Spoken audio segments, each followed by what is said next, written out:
Olá pessoal, retomando as nossas videoaulas após essa parada providencial para a realização de provas P1, que eu espero que vocês todos tenham tirado notas no mínimo aceitáveis na prova. O ideal é que vá super bem, né?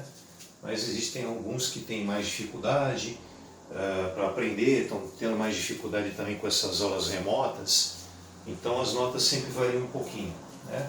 Então eu espero realmente aí que vocês tenham tirado notas pelo menos aceitáveis, e não esqueçam que a P2 vale o dobro, portanto, mesmo que tenha tirado uma boa nota na P1, não dá para amolecer, né? Tem que continuar levando a sério. E aqueles que foram mal, como a P2 vale o dobro, ainda tem chance de passar sem precisar de fazer P3.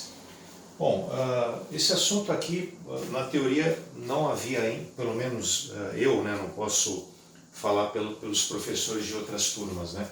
Isso eu vou falar pegando como referência as minhas turmas.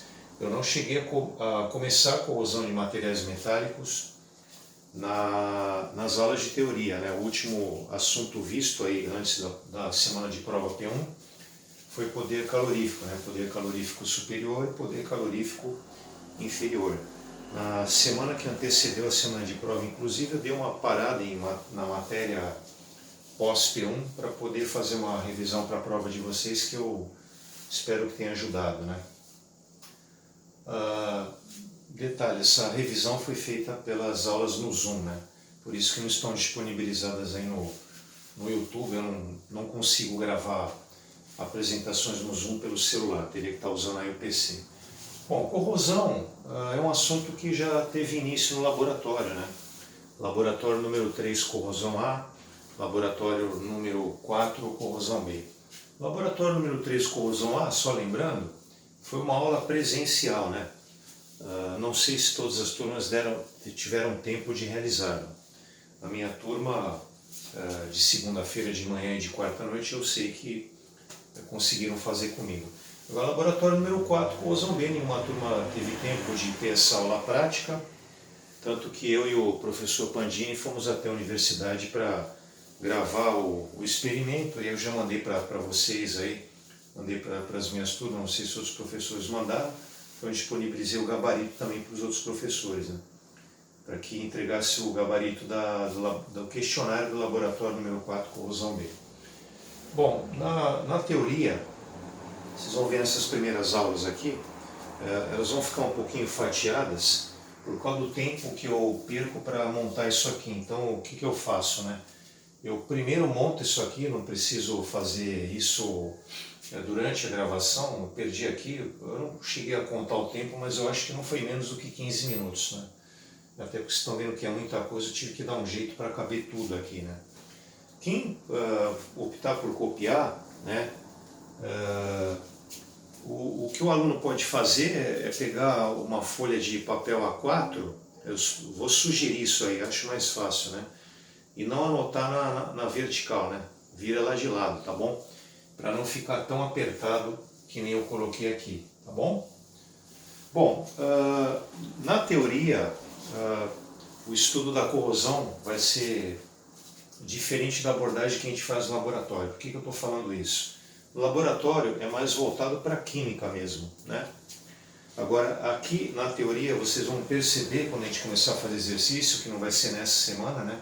As primeiras videoaulas, então seriam 12, aula 12, vídeo 18, aula 13, vídeo 19, aula 14, vídeo 20. Eu vou dar uma introdução no assunto. Nessa aula 12, a gente começa aí com corrosão de materiais metálicos, né? Aí eu vou falar também, já começar ensaios de corrosão, falar de ensaios de corrosão. Aí na próxima aula, na aula 13, a gente vai trabalhar, a minha apresentação vai trabalhar em cima de algo mais específico, em cima de ensaios de corrosão, coisa que eu não estou fazendo agora. O que isso quer dizer com isso? Os tipos, né, de ensaios de corrosão, aí fica para a próxima aula. E na aula 14, eu vou focar mais em cima de ensaios de corrosão destrutivos e ensaios de corrosão não destrutivos. Então, depois dessa preparação, é que a gente começa a fazer exercício. E os exercícios são em cima de ensaios destrutivos, ensaios de corrosão destrutivos. No primeiro momento, vou começar com esse tipo de exercício, pretendo fazer aí pelo menos 3, isso em função do calendário que a gente tem. E 3 exercícios de ensaio de corrosão não destrutivo. Então, muito cálculo, fórmulas, tem que tomar cuidado com transformação de unidade, vou tomar muito cuidado com esses detalhes durante as aulas gravadas e com as minhas turmas aí quando a gente tiver os encontros em tempo real aí na live, né?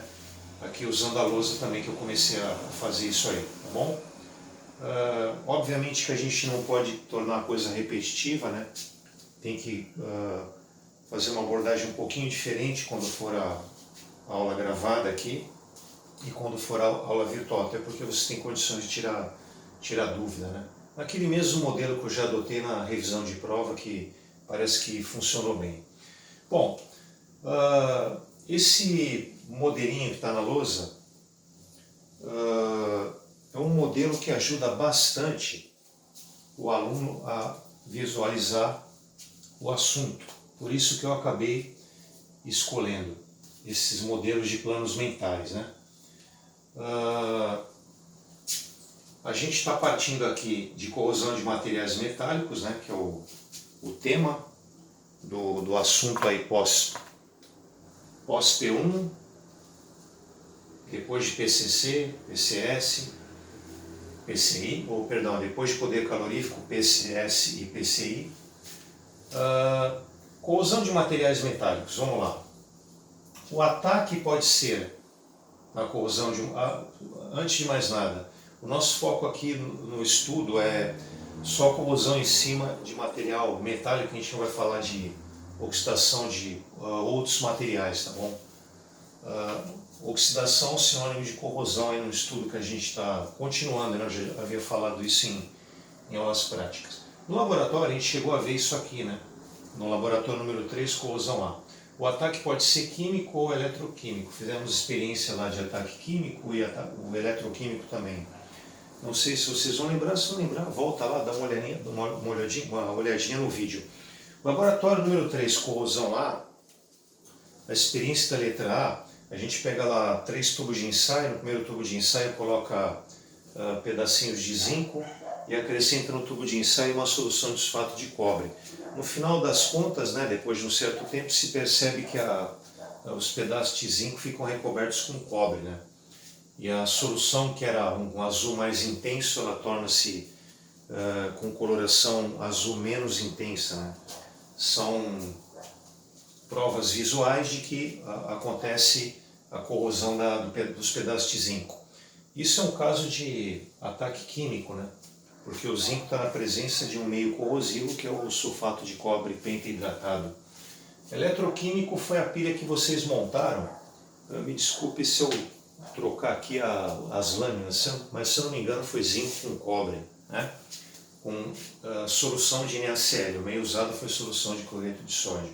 Esqueminha lá que vocês pegaram uma cuba, tinha divisória no meio da cuba, colocaram a ponte salina, que era uma gaze, né? Não sei se os outros professores chegaram a mostrar com a grafite, eu não tive tempo. E a gaze, inclusive, tinha que ser molhada na própria solução que foi utilizada, né? Aquele caso foi um caso de corrosão eletroquímica. Você colocou em contato materiais diferentes, né, zinco e cobre, em contato por um circuito externo, né, jacarezinho lá em cada fio, ligaram os terminais do multímetro. Então os elétrons saíram do material que sofreu oxidação, que é o zinco, para aquele que sofre redução, que é o cobre, né, recebeu os elétrons. Então um ataque indireto, né, o ataque eletroquímico. Já o ataque químico, ele é chamado de corrosão direta porque o material metálico ele está em contato diretamente com um meio corrosivo, que no caso lá era uma solução.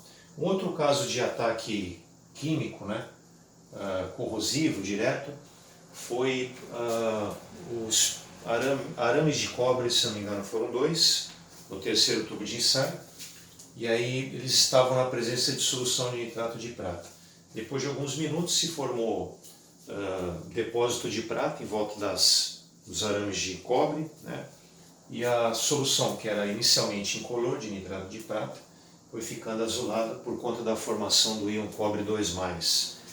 São sinais, né, visuais de que os arames de cobre estão sofrendo oxidação. Então a solução de nitrato de prata é um meio corrosivo para o cobre. Bom, por que você faz ensaios de corrosão? A finalidade, né? Para que serve? É caracterizar a agressividade do meio corrosivo, ou seja, aquele material metálico, como ele se comporta no tocante à corrosão, no momento em que você coloca ele em contato com aquele meio corrosivo, aquele determinado material. Obviamente esse estudo tem que ser feito, né? A gente vai mostrar isso aí, né? Nesses modelos de planos mentais aí que eu comecei a apresentar para vocês hoje aí, e a gente vai aprofundando mais o porquê dessa necessidade de caracterizar a agressividade do meio. Agora sim, já dá para adiantar, né, mesmo estando bem no início aí, que você precisa de uma previsão, obviamente, de que aquele determinado material metálico pode ser usado em contato com aquele meio ou não, né? Tudo vai depender da evolução da corrosão, se ela acontece ou se ela nem acontece, que seria o ideal. Bom, existe uma variedade de ensaios, né, em campo ou em laboratório. Então, você pode realizar ensaios de corrosão em campo ou em laboratório. O que eu fiz aqui? Eu dividi campo e laboratório. Então, vou fazer assim, quando eu for para a esquerda lá, a gente vai começar a explicar os ensaios de corrosão que podem ser feitos no local, né, onde o material vai ser usado ou está sendo usado. E os ensaios de laboratório, obviamente, são feitos dentro do laboratório. Aqui, né, em campo, são ensaios em grande escala, né, a escala real. E aqui no laboratório, pequena escala. Não sei se eu cheguei a... Está aqui, ó, pequenos corpos de prova, né? Já está explicando o que eu acabei de comentar. No laboratório, a composição do meio corrosivo tem que ser bem definida. Por exemplo, lá no laboratório, quando a gente fez os ensaios de corrosão, laboratório número 3, corrosão A, nós tínhamos soluções conhecidas, é claro, e de concentrações conhecidas, ou seja, a composição do meio já é bem definida, já é conhecida. Você tem como acelerar o processo para obter resultados mais rápidos, para não ficar muito demorado na tua observação. Você vai perceber que um fator importante no estudo de ensaio de corrosão é o tempo, né? É extremamente importante que você saiba a partir de que momento você está começando aquela observação, até que momento vai, sei lá, 6 meses, 1 ano, o cara tem que definir isso aí. Em algumas situações, quando dá para se fazer isso, você pode modificar alguns fatores, como por exemplo a concentração do ácido, né? No caso aí, usando aquelas aulas que a gente fez no laboratório, obviamente a corrosão ficaria mais acelerada, né? O que mais? Aumento de temperatura, trabalhar a quente na hora que está fazendo o ensaio, são exemplos de situações que poderiam provocar a aceleração do processo. Ou seja, você teria que mudar fatores que influenciam na velocidade da reação de corrosão. Não dá para reproduzir todas as condições reinantes no meio corrosivo. Existem fatores que atuam sobre o material metálico no momento em que você o está usando, né, que você não consegue reproduzir no laboratório. Algumas coisas você consegue chegar próximo. Esse é o assunto da próxima aula, né? Aí a gente vai ter que começar a falar um pouquinho de que tipos de ensaio de corrosão podem ser feitos além daqueles que a gente fez no laboratório.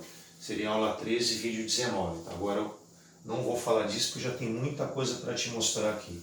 Tá? Que condições reinantes são essas que a gente não consegue reproduzir todas elas no laboratório? Isso fica para a aula 14, vou falar isso também, tá? Mas já posso adiantar, né? Tem condições no laboratório, como eu te falei, que você tenta reproduzir para o mais próximo possível da prática, mas lá na prática existem muitas variáveis, né, como agentes poluentes no ar ou na água, se o material vai trabalhar em submerso, totalmente submerso, ou pode sofrer o ataque da chuva, se está trabalhando em ambiente externo. Que mais? Atividade biológica, né? Crescimento microbiológico na superfície do material, isso também influencia na corrosão. Temperatura, irradiação solar, ventos. É muito complicado você reproduzir esse tipo de coisa no laboratório, né? Não tem como reproduzir tudo isso. Então existem variáveis na prática que podem e influenciam no processo corrosivo que você não consegue reproduzir para o teste em laboratório, tá bom? Ainda continuando com os ensaios de laboratório, né? Então aqui já foi, composição bem definida, aqui já apresentei tudo, tá? Tá faltando falar dos objetivos, depois a gente pode começar a falar dos ensaios de corrosão que são feitos em loco, né? Em campo. Objetivos. Estudar o mecanismo do processo. Como é que se estuda o mecanismo do processo? É assunto para as próximas aulas gravadas aí. A gente pode adiantar alguma coisa. O que te dá uma boa ideia do mecanismo da corrosão é o estudo, o conhecimento da taxa de corrosão, que é assunto aí da matéria da prova P2. Indicar o metal mais indicado para o meio corrosivo. Aí no aspecto da proteção, certo? Para aumentar a vida útil, ou aquele material base, você em determinado momento imagina que um material vai servir, mas com os testes, com os ensaios, você percebe que não é adequado, tá? Ele não tem uma boa resistência àquele meio corrosivo. Então você tem que escolher outro material, fazer os testes também e descartar aquele anterior. Determinar os efeitos que o material metálico pode ocasionar nas características de um determinado meio corrosivo. Exemplo, contaminação por produtos de corrosão em processamento, transporte ou armazenamento. Um determinado meio corrosivo, por exemplo, o cara está transportando num caminhão-tanque solução de ácido sulfúrico concentrado. Obviamente tem que se fazer um estudo para saber qual é o tipo de aço que você vai usar para a estrutura metálica, né? A parte do tanque lá que comporta esse material que está sendo carregado, o tipo de aço, numeração compatível, para que você tenha uma vida útil aceitável, uma perda de espessura, por exemplo, do material metálico que demore um bom tempo, tá? Conforme a corrosão vai acontecendo, no momento do transporte, obviamente o ácido sulfúrico que você vai destinar para alguma aplicação industrial, por exemplo, mais fácil para lembrar, né? No cotidiano aí. Baterias usam solução de ácido sulfúrico, né? Bateria de moto, bateria de caminhão, bateria de carro. A solução de ácido sulfúrico se contaminaria com aquele material metálico que está em contato com ela. No caso da bateria, na hora que ela saísse do caminhão, fosse tirada do tanque, né?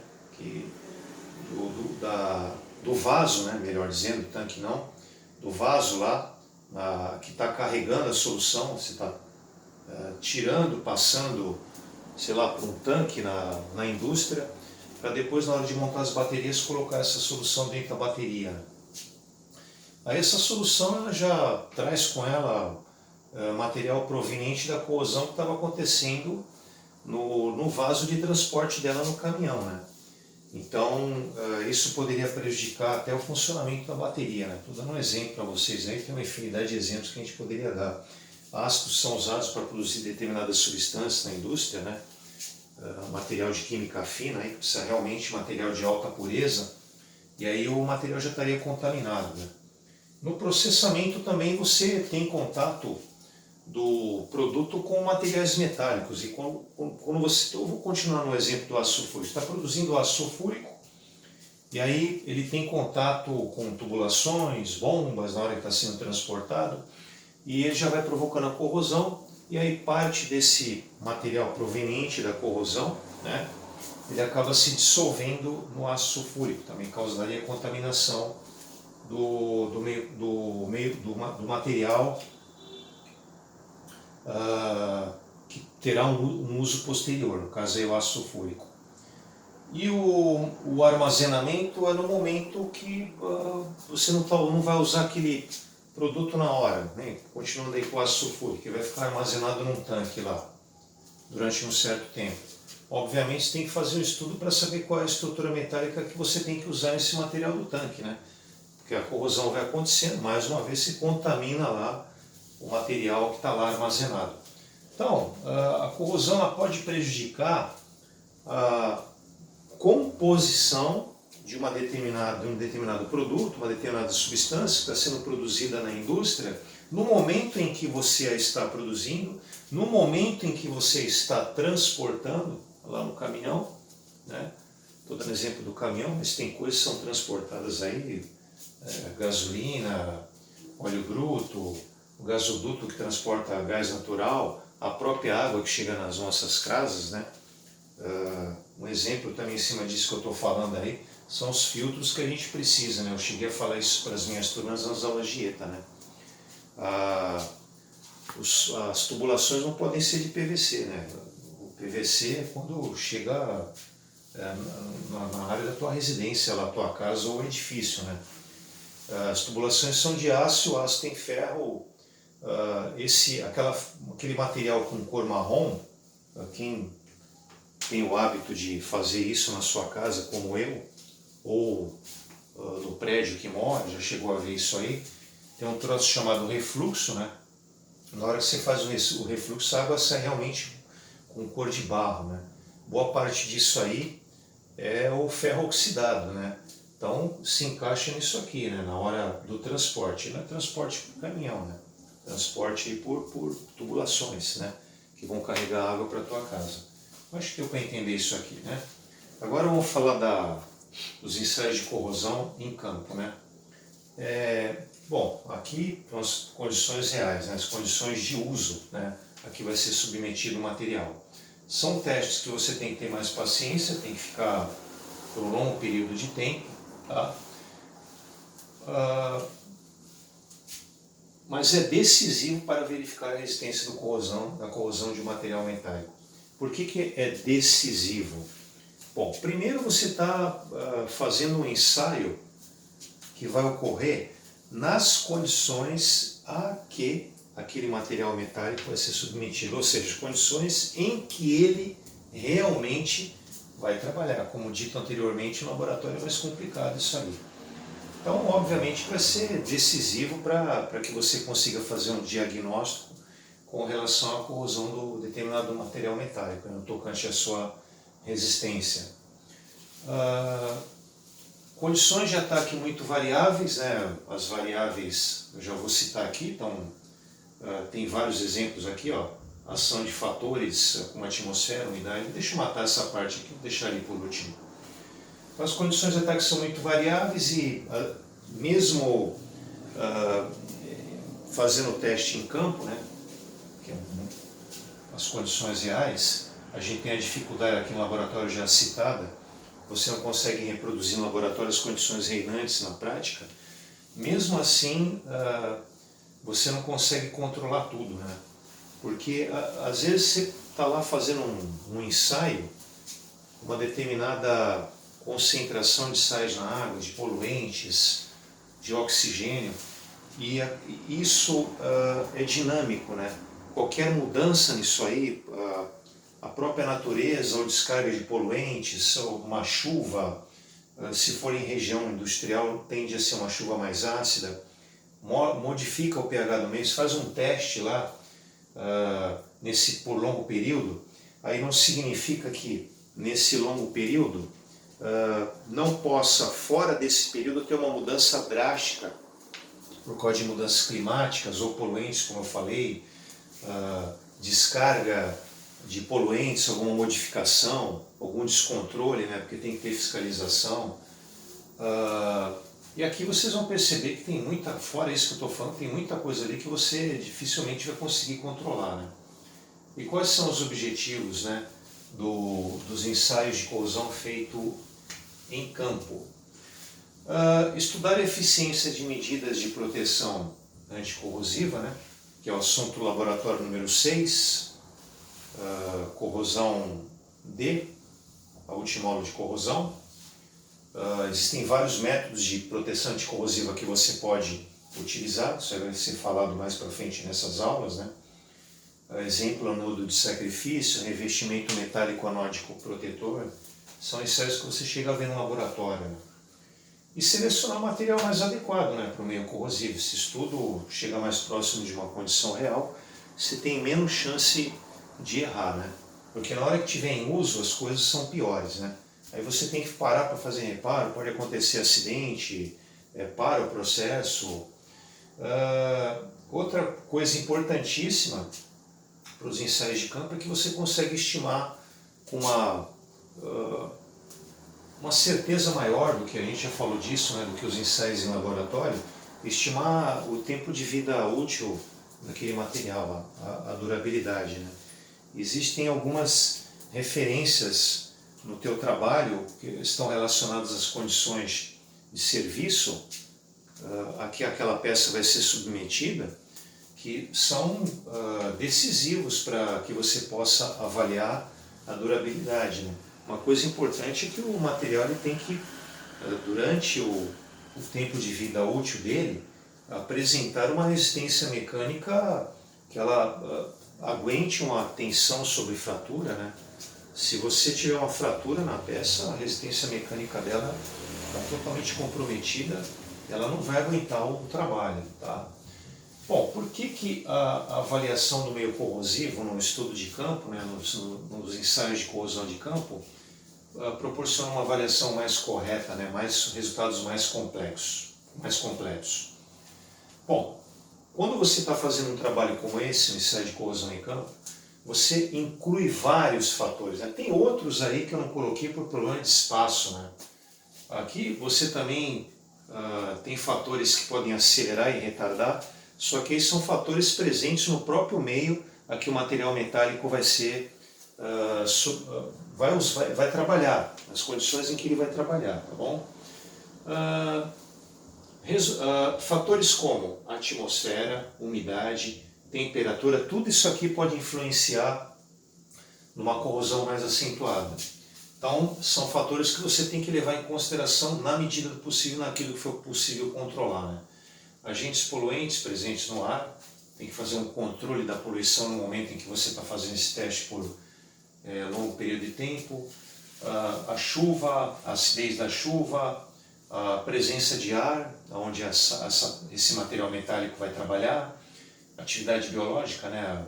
Crescimento microbiológico na superfície da estrutura.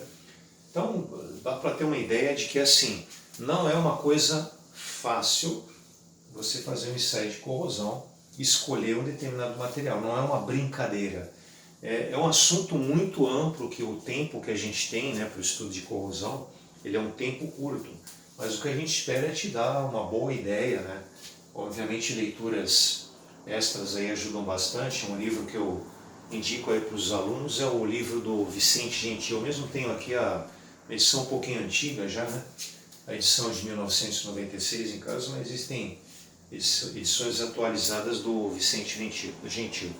O livro do Vicente Gentil ele está disponível na biblioteca da universidade, mas infelizmente os senhores não poderão consultar esse livro, tá, no momento diante da situação que estamos vivendo. Então, não tem como vocês correrem atrás desse livro agora, a não ser que vocês estejam com dinheiro sobrando e comprem pela internet. É um livro de cabeceira. Eu chamo de livro de cabeceira porque, assim, a gente tem vários alunos de engenharia aí sentados na sala de aula agora, uma mistura muito grande. Engenharia civil, engenharia química, elétrica, independente. Claro que algumas engenharias mais, outras menos vão usar esse conceito de corrosão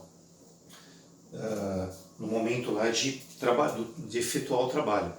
Mas para todas é muito claro que é importantíssimo o estudo da corrosão. Não tem como fugir disso. Quando você, para qualquer tipo de finalidade, for usar uma determinada estrutura metálica, um material metálico, uma liga metálica, você tem que pensar se aquele material vai atender a tua finalidade, durante quanto tempo, que tipo de problema você pode ter. Então a coisa não é simples, né? Exige muito estudo, a gente só está começando aí, a gente vai avançando. Tá bom, pessoal? Eu paro por aqui, né? Para a nossa próxima aula, vocês vão perceber aí que eu vou continuar aqui com a mesma camisa, aula 12, 13 e 14, porque eu vou apagar a lousa aqui e vou colocar o modelinho da próxima aula, e aí eu retomo a explicação, vou mostrar o modelo desse aqui, de plano mental aí, para que vocês consigam acompanhar aí a nossa exposição aí, tudo bem? Valeu, pessoal, obrigado aí, até a próxima aula.